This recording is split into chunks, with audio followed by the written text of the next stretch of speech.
Hello everyone, मैं Lakshman Singh Chauhan ITN channel पे फिर सभी छात्रों का स्वागत करता हूं। आज के इस पैथन ट्यूटोरियल क्लास में हम लोगों को जानना है how to memory allocation of the list object. Memory allocate कैसे होता है जब हम लिस्ट टाइप का ऑब्जेक्ट क्रिएट करते हैं। तो क्योंकि इससे पहले हम लोगों ने चर्चा किया था जब प्राइमरी डाटा टाइप पढ़ रहे थे, जिसे हम प्राइमरी क्लास टाइप कहते थे, int, float class, int, float, complex, bool, none, इन सब में सभी मेमोरी लोकेशन को मैंने आपको बताया था। लेकिन ये लिस्ट जो है वो कुछ दूसरी तरीके से डिफरेंट टाइप से मेमोरी लोकेट करता है अपने हीप एरिया पे। तो आइए हम आज समझते हैं कि जब कोई लिस्ट ऑब्जेक्ट कोई डिक्लेयर करता है तो किस तरह से मेमोरी पर जगह लोकेट करता है। ठीक है, आए memory allocation of list object. यहां पर हमने देखा है memory allocation of list object.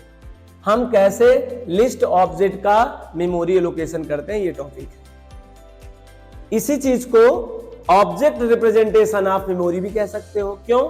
जबकि मेमोरी एलोकेशन की बात करते हैं तो मेमोरी एलोकेशन माने क्या? ऑब्जेक्ट ही तो। जो मेमोरी एलोकेट होता है उसी को तो ऑब्जेक्ट कहते हैं। किसकी मदद से लोकेट होता है? डाटा टाइप की मदद से होता है। यहां कौन सा डाटा टाइप पढ़ रहे हैं? लिस्ट डाटा टाइप पढ़ रहे हैं।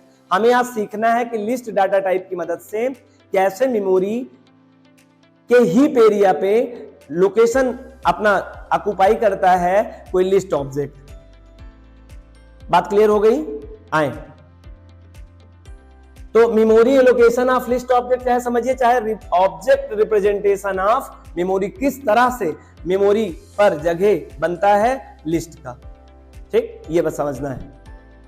पहली बात आप देखिए, हम लोगों ने प्रीवियस क्लास में देखा है, आप अगर ऑब्जेक्ट डिक्लेयर करना चाहते हैं लिस्ट ऑब्जेक्ट को तो दो तरह से डिक्लेयर कर सकते हैं, विथ वैल्यू और विदाउट वैल्यू।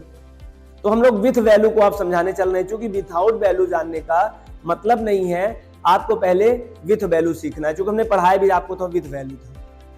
और आपने देखा था विथ वैल्यू में 4 डिफरेंट वेज हैं हम लोग कैसे अपना जगह लोकेट करते हैं और कैसा हम लोग उसको वैल्यू रखते हैं। ये देखिए, L1 इक्वल टू 1, 2, 3, 4, ये 4 डिफरेंट कांस्टेंट हैं जो एक ही क्लास के कांस्टेंट हैं। बताया गया है कमेंट करके, मैंने पिछले लेक्चर में बताया था हैश के बाद जो भी लाइन लिखते हैं कमेंट लिखते हैं, तो आप इसको कमेंट जैसा समझिए। Int class constant type value in list, ये 1, 2, 3, 4 आप भी जानते हैं इंट क्लास के कांस्टेंट टाइप वैल्यू हैं जो लिस्ट में आ जाके स्टोर हो गए हैं। दूसरा देखिए, L2 इक्वल टू 3.5, 3.8, 16.3, ये क्या है? ये भी कांस्टेंट वैल्यू है, बस वो float class constant type value in list. जो L1 लिस्ट बनेगा उसमें इंटीजर टाइप की कांस्टेंट वैल्यू जाके स्टोर हो जाएगी। ये L2 जो होगा इसमें फ्लोट टाइप की जाके वैल्यू कांस्टेंट हो जाएगी। और ध्यान से समझना, क्रमागत स्टोर होगी, मतलब पहले ब्लॉक में पहला, दूसरे वाला दूसरे ब्लॉक में, तीसरा वाला तीसरे ब्लॉक में, चौथा वाला चौथे ब्लॉक में। क्यों? क्योंकि प्रत्येक कांस्टेंट के लिए अलग अलग जगह बनता है। ये तो सीखना है अलग कैसे बनता है, ये सिखाने आए आपको। अलग अलग बनेगा और वो प्रत्येक वैल्यू अलग अलग ब्लॉक में स्टोर होंगे। तो L2 भी जगह बना होगा और L2 में भी फ्लोट कांस्टेंट टाइप की वैल्यू होगी। तो इसके लिए भी 3 ब्लॉक बना होगा और 3 ब्लॉक में क्रमागत वैल्यू जाएगी। क्रमागत जाएगी तो आपको कुछ याद आ रहा है? हम लोग पढ़ क्या रहे हैं? लिस्ट पढ़ रहे हैं। लिस्ट किस क्लास का कांस्टेंट है, किस टाइप का सब टाइप है? Sequence class type. यही रीजंस है, this reason behind is called to list is sequence class type, because the each value of the constant value which are hold on a object of list contiguous. क्रमागत वैल्यू रखेगा, continuous में रखेगा, 1 के बाद दूसरा 2, फिर थर्ड वाली वैल्यू तीसरे ब्लॉक में, चौथे वाले ब्लॉक में चौथी वैल्यू। इसीलिए इसी नेचर को देखते हुए इसका नाम सीक्वेंस क्लास कहा गया है। ठीक है, आगे बढ़े। तीसरे वाले में हमने L3 नाम का एक ऑब्जेक्ट लिया है, उस पर कांस्टेंट वैल्यू डाला है और दोनों ही कांस्टेंट किस टाइप की हैं? कॉम्प्लेक्स कांस्टेंट वैल्यू है। जो चौथा वाला है L4, मैंने चौथा ऑब्जेक्ट क्रिएट किया, विथ वैल्यू ही करना है। हमने दोनों ही कांस्टेंट वैल्यू रखा और ये दोनों कांस्टेंट वैल्यू बूल क्लास की कांस्टेंट वैल्यू है। आप पहले से जान रखे हैं, पहले से हम लोग लेक्चर में इसको क्लियर कर रखा है। और जो लिस्ट 5 है उसमें एक कांस्टेंट वैल्यू है, क्योंकि नन में एक कांस्टेंट होते तो मैंने एक ही टाइप उसमें बताया है। तो we are declared 5 different list object, name is L1, L2, L3, L4 and L5. These are allocate the memory and hold the value in contiguous manner. और इसी चीज को हम लोग कह सकते हैं, ये L1 जो है होमोजीनियस टाइप की वैल्यू, होमो ऑब्जेक्ट को रखा हुआ है, एक ही जाति की वैल्यू रखा हुआ है, इंटीजर कांस्टेंट। ये भी होमो ऑब्जेक्ट को रखा हुआ है, ये होमो ऑब्जेक्ट के कांस्टेंट को रखा हुआ है, ये होमो ऑब्जेक्ट कांस्टेंट को रखा हुआ है, ये भी होमो कांस्टेंट रखा हुआ है। लेकिन ये कोई जरूरी नहीं कि लिस्ट में होमोजीनियस टाइप के कांस्टेंट रहें। आपका ये मिथ तोड़ने के लिए, आपका ये भ्रम तोड़ने के लिए मुझे L6 लेना पड़ा, और मैंने सब में की वैल्यू एक 1 उठाया, 3.5 उठाया, ये वैल्यू उठाया, ये और ये सबको एक साथ रख के आपको बताना चाहा। We can also store the heterogeneous class constant value in a list object. आप लिस्ट के अंदर सिमिलर टाइप के कांस्टेंट वैल्यू रख सकते हैं, कोई आपत्ति नहीं है। आप डिफरेंट टाइप रख सकते हैं, इसमें भी कोई आपत्ति नहीं है। दोनों तरह के कांस्टेंट वैल्यू रख सकते हैं, इसीलिए लिस्ट को हेट्रोजीनियस और होमोजीनियस वैल्यू रखने के लिए बताया गया था। चलें आगे चलें। ये तो मैंने मेमोरी पर वैल्यू रखवाना और ऑब्जेक्ट क्रिएट करना ये बताया था। आइए हम अब ले चलते हैं रैम के एक एरिया पे जिसका नाम है हीप एरिया। वो आप देख नहीं सकते हैं, मैं आपको दिखाने के लिए व्हाइट बोर्ड पे डिस्प्ले पर आपको दिखा रहा हूं। देखो आओ किस तरह से मेमोरी एलोकेट करते हैं हम लोग, वहां पे आप नहीं देख पाएंगे, इसलिए मैं आपकी मदद कर रहा हूं, आप देखिए। ठीक, ये मैंने एक एरिया बनाया है, आप देख सकते हैं। पहले आप इस पे नजर डालिए, ये यहां से यहां तक एक एरिया है। एरिया में 1 पार्टीशन, 2 पार्टीशन, 3 पार्टीशन और 4 पार्टीशन।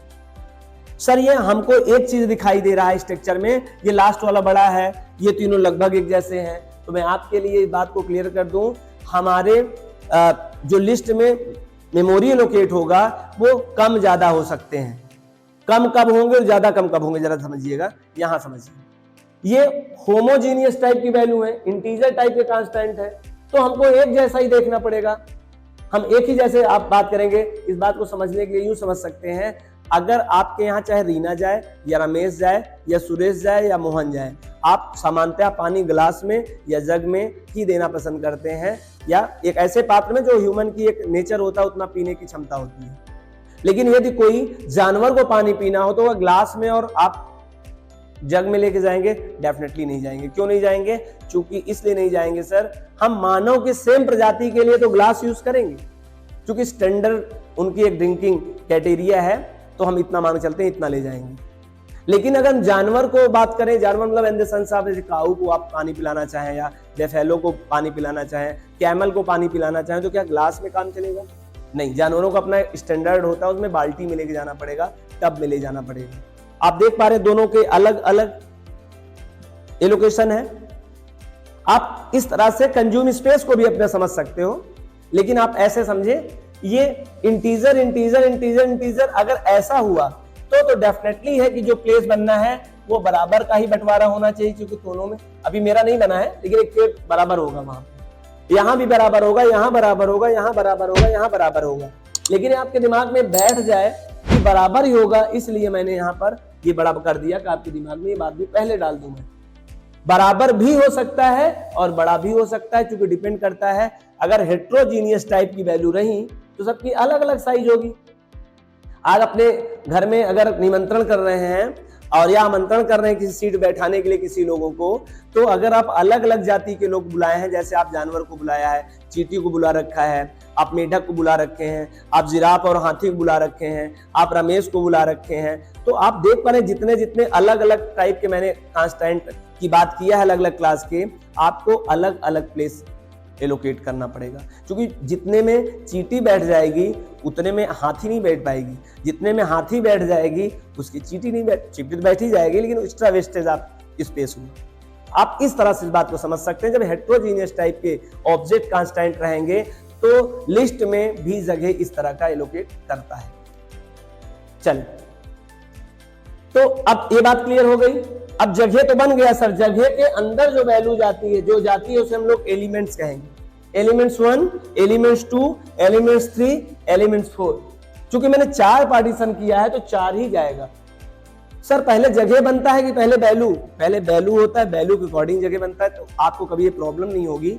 ये तो तब प्रॉब्लम होगी जब मैं पहले जगह बनाऊं और बाद में वैल्यू है। यहाँ क्या होता है, पहले वैल्यू आती है फिर जगह बनता है। तो ये प्रॉब्लम आपको कभी नहीं होगी कि कभी ऐसा देखना पड़े समय सर जगह कम आई और वैल्यू ज्यादा आ गई। ऐसा नहीं, वैल्यू के हिसाब से जगह लोकेट होता है। ठीक है, तो ये 4 प्लेस बनते हैं। और एक खास बात समझें, हर एक ब्लॉक के नीचे एक नंबर पड़ा हुआ है और यह नंबर बताता है कि ब्लॉक नंबर पहला ये, ब्लॉक नंबर दूसरा ये, ब्लॉक नंबर तीसरा ये, ब्लॉक नंबर चौथा ये। लेकिन जब गिनती शुरू होती है तो आपको भी पता होता है गिनती 0 से शुरू होती है। हम एक अमूमन चूंकि 0 को पॉजिटिव में ले लिया गया है कैलकुलेशन की जगह पे मैथमेटिशियन के अकॉर्डिंग, तो आप मान के चलिए जब भी गिनती यहां शुरू होती है और भले नहीं होती गिनती शुरू, यहां होती, आप समझ लीजिए यहां पे 0 को भी इंक्लूड किया गया है। आप दिमाग को बैठा लीजिए, अगर आप मैथ से आए हुए हैं, चाइल्डहुड आपका अगर मैथमेटिशियन रहा हो तो हो सकता है ये बात बिल्कुल अजीब लगे, क्योंकि ऐसा होता नहीं था आपके लाइफ में। यहां पे आप ऐसे समझिए, जब भी कोई मेमोरी एलोकेट होगा, अलग अलग ब्लॉक बनेगा, तो गिनतियां जो शुरू होंगी ब्लॉक की या कमरे नंबर की, वो 0 शुरू होंगी। आगे कोई प्रॉब्लम नहीं, लेकिन शुरुआत 0 से होगी। तो ये 0 नंबर, ये 1 नंबर, ये 2 नंबर, ये 3 नंबर। और आप सदैव देखेंगे नंबर ऑफ ब्लॉक से एक कम ही ये रहेगा।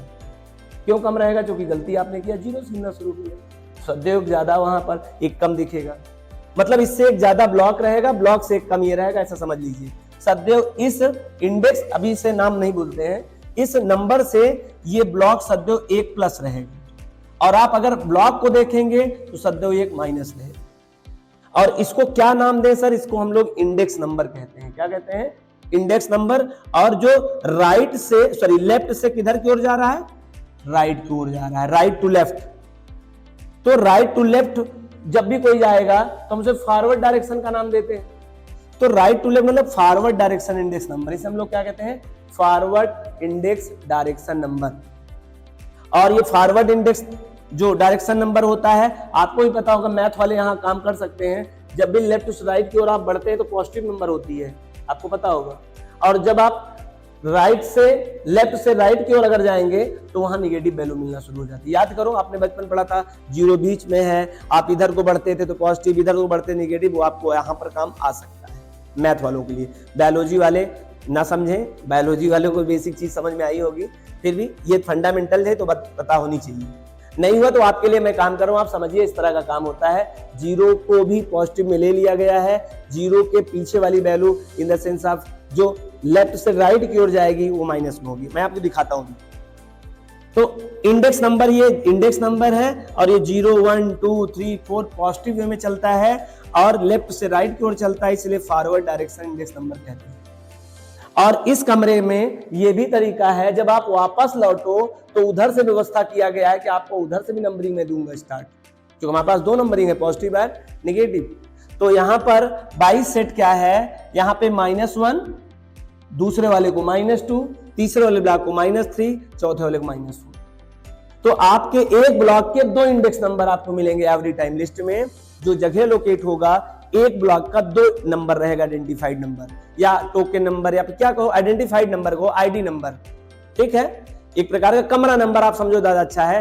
होटल में कमरा नंबर आगे पॉजिटिव लिखा हुआ 1 और पीछे लगा हुआ -1। अगले में पहले 0 शुरू करें, 0 के आगे लगा होगा इधर ठीक पीछे से, ऐसे 0, -4, 1 के ठीक पीछे -3, 2 के पीछे -2 और 3 के पीछे -1। कुछ फॉरवर्ड डायरेक्शन और आप बैकवर्ड डायरेक्शन में भी नंबर लिखा होता है, जो -1 से लेकर आगे टोटल नंबर ऑफ ब्लॉक तक होता है। इसमें ऐसा नहीं होता, जितने नंबर ऑफ ब्लॉक होते हैं उतने नंबर ऑफ नंबर होते हैं। लेकिन पॉजिटिव को 0 ले लिया गया, इसलिए यहां पर एक कम और एक ज्यादा की बात कर रहा था मैं।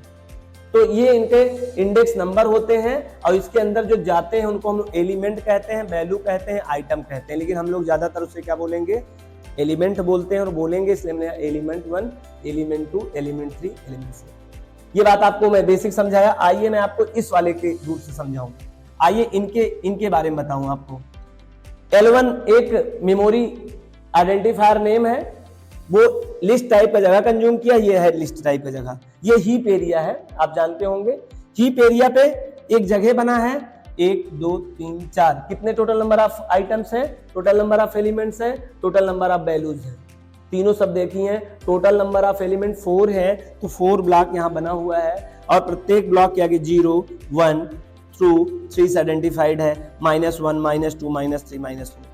आपके पास एक प्रश्न होगा और जेन्युइन प्रश्न होगा, सर इसको कौन क्रिएट करता है, मैनुअली करते हैं या ऑटोमेटिकली होता है? तो implicitly this is the task of compiler, this is not task of manual, this is not task of user.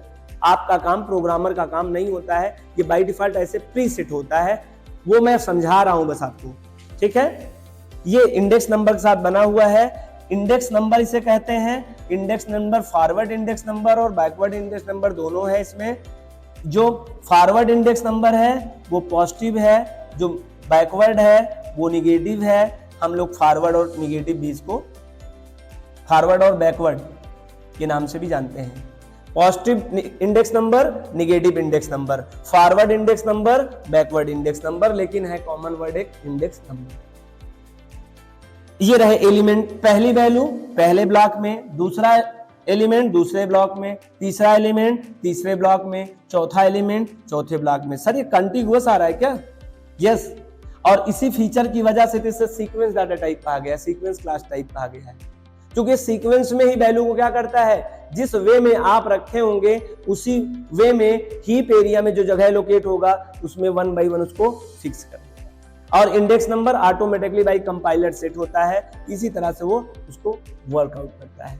और ये L1 क्या है? L1 एक स्टैक पर एक रेफरेंस है, जो इसका शुरुआत का 2 0 2 4 होगा और इसको क्या कर रहा है, पॉइंट कर रहा है। अब जब भी L1 को आप करोगे तो वैल्यू प्रिंट होगी। हालांकि मुझे आपको और अच्छे से डीप में बताना है, लेकिन जब हम एक्सेस की बात करेंगे तब मैं उसको एक्सप्लेन करूंगा। आई होप आपको बात समझ में आ गया। आज हम लोगों ने कंप्लीट कर लिया how to create a object with value and without value. अगर आप विदाउट वैल्यू जानना चाहते हैं तो मैं विदाउट वैल्यू का एक भी एग्जांपल दे दूं, जैसे x इक्वल टू, आपको पता है आप इस तरह से भी एम्प्टी लिस्ट बना सकते हैं और y इक्वल टू लिस्ट नाम के फंक्शन से भी एम्प्टी लिस्ट बना सकते हैं। अब आप एम्प्टी बोल ही रहे हैं तो इसका मतलब सर एक लिस्ट होगी मात्रा से और उस पर कोई वैल्यू नहीं होगी, एक ब्लॉक होगा बस। सर ये इस पे 0 और -1 होगा। और अभी आप ये समझिए कि ये केवल जगह नहीं लोकेट किया है, लेकिन एक जगह पर डायरी में नोटेड है कि ऐसा मुझे जगह बनाना है। क्योंकि जगह का लोकेशन कब होता है, जब वैल्यू आती है तब जगह का लोकेशन होता है। पाइथन प्रोग्रामिंग लैंग्वेज में एलोकेशन किसके अकॉर्डिंग होता है, वैल्यू के अकॉर्डिंग होती है, कांस्टेंट वैल्यू के अकॉर्डिंग। कांस्टेंट वैल्यू आई नहीं जगह कैसे बन गई, बस आप समझिए कहीं पर नोट डाउन कर लिया गया है, पहले से ऑर्डरिंग ले लिया गया, अच्छा मुझे एक जगह बनाना है, कोई बात नहीं मैं बना दूंगा। ऐसा एम्प्टी लिस्ट का अपना कंसेप्ट है। तो आपने अभी वीडियो में क्या देखा, आज के लेक्चर में देखा कैसे मेमोरी एलोकेट करता है। मैं दोनों लेक्चर को एक साथ बता दूं, हम लोग पढ़ रहे हैं create an object with value without value. मैं एक लॉजिक तैयार कर दूं, आपको कभी नहीं भूलेगा, दोनों लेक्चर एक साथ रहेगा। ऑब्जेक्ट जो आपका होता है लिस्ट ऑब्जेक्ट, वो क्रिएट करने के तरीके होते हैं सर दो, एक विथ वैल्यू और दूसरा without value. Without value, with value में सर क्या हो सकता है, विथ वैल्यू में सर 4 तरीका हो सकता है, अभी मैंने पिछले लेक्चर में बताया तो ऐसे बना लीजिएगा। और विदाउट वैल्यू में सर क्या होता है, विदाउट वैल्यू सर आप करेंगे 2 तरीका हो सकता है, 2 में 2 तरीका हो सकता है। एक तो स्क्वायर ब्रैकेट्स होता था, एक लिस्ट नाम के कंस्ट्रक्टर्स होता था, इसमें भी विथ वैल्यू हो सकता है और विदाउट वैल्यू हो सकता है। अगर आपने ये लॉजिक अगर अपने पास रख लिया, इतना, this is a deep knowledge and deeper tool. ये फिगर आपको याद रहा, मैं फिर से फिगर बना दूं, इसके साथ 2 तरीके बनाना, लिस्ट के ऑब्जेक्ट बनाने के तरीके नंबर 2, एक विथ वैल्यू एक विदाउट वैल्यू। विथ वैल्यू के तरीके हैं सर 4 डिफरेंट टाइप के, जो अभी मैंने ठीक इसके पहले लेक्चर में आपको एक्सप्लेन किया है। और विथ आउट वैल्यू अगर आप बात करेंगे सर तो दो तरीका है, एक तो स्क्वायर ब्रैकेट से कर सकते हैं, दूसरा लिस्ट कंस्ट्रक्टर से कर सकते हैं। सर लिस्ट कंस्ट्रक्टर से भी दो तरीके से कर सकते हैं, विथ वैल्यू कर सकते हैं और विदाउट वैल्यू कर सकते हैं। ये आप अगर ये पिक्चोरियल माइंड में आपने सेट कर लिया क्रिएट ऑब्जेक्ट का तरीका, तो पूरा का पूरा ऑब्जेक्ट यहीं से हैंडल कर सकते हैं। देख लीजिए, आपको ये लॉजिक कहते हैं इसे, अगर आपने ये लॉजिक अपने हाथ में रखा, ये सर्किट आपने दिमाग में रखा, तो ऑटोमेटिकली इसको आप एक्सप्लेन कर सकते हैं, आप अपने आप में लिख सकते हैं और आप बहुत बड़ा लेक्चर क्रिएट कर सकते हैं। कोई आइडिया, आपको कोई प्रॉब्लम नहीं होगी। आई होप अगर आपको यह memory allocation of list object समझ में आया तो वीडियो को लाइक करिए, और चैनल पे पहली बार आए हो तो रिक्वेस्ट है पीछे की जितनी वीडियोस एक बार देख लें तो और आपको डीप नॉलेज हो जाएगा, और नोटिफिकेशन बेल ऑन कर लें जिससे कि आपको बार बार मैसेज मिल पाए। बेल आइकन आप दबा लीजिएगा, बेल बटन को प्रेस करके बार बार आपको नोटिस जाएगी, तो अगला लेक्चर आपको और तत्कालिक में पता चल जाएगा, जैसे ही अपलोड होगा आपको पता चल जाएगा। आई नो दैट आपको बहुत पहले से पता होगा what the meaning of the subscribe and what the meaning of the notification bell, हमको उसको बताने की जरूरत नहीं है। हमें अब क्या करना है, हमें अगला लेक्चर आपको लिए लेके आना है, और लेक्चर में रहेगा अब बनाए हुए ऑब्जेक्ट में वैल्यू को निकाले कैसे। तो we are next class discuss about how to access value in list object. अभी तो मैंने बनाना डालना सीखा, उसमें वैल्यू डालते कैसे हैं। अब नेक्स्ट लेक्चर में हम लोग सीखेंगे अगर लिस्ट ऑब्जेक्ट बना है और विथ वैल्यू बना है तो उसमें से वैल्यू एक्सेस कितने तरीके से और किस तरीके से कर सकते हैं। Thank you so much, meet next class. Thank you.